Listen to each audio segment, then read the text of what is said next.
అంతకుముందు పాదయాత్ర చేసినటువంటి జగన్మోహన్ రెడ్డి పాదయాత్ర చేస్తున్న సందర్భంలో కూడా ప్రతి శుక్రవారం బ్రేక్ తీసుకుని కోర్టుకు వెళ్ళి వచ్చేవాడు.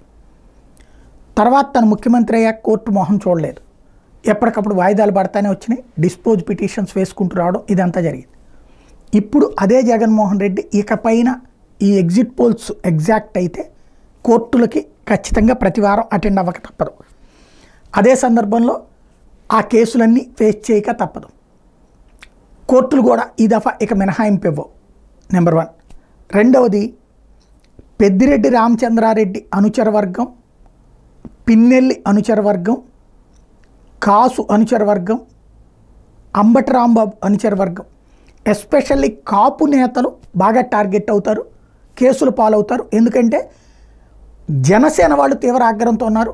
వాళ్ళు తెలుగుదేశం మీద ఒత్తిడి తీసుకొచ్చైనా కేసులు పెట్టిస్తారు.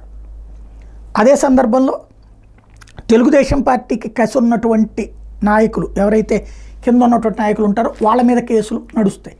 ఇక కేసులు తప్ప ఒప్ప అంటే జీవితకాలం కోర్టుల చుట్టూ తిప్పుకోవడమే. రాబోయేటువంటి రోజుల్లో ఇక ఈ కేసులని అధిగమించుకోవడానికి ఒక సెల్ పెట్టుకుంటుందా? తెలుగుదేశం పార్టీ అయితే పకడ్బందీగా ఒక సెల్ ఏర్పాటు చేసుకుని వాళ్ళందరినీ కాపాడుకుంది.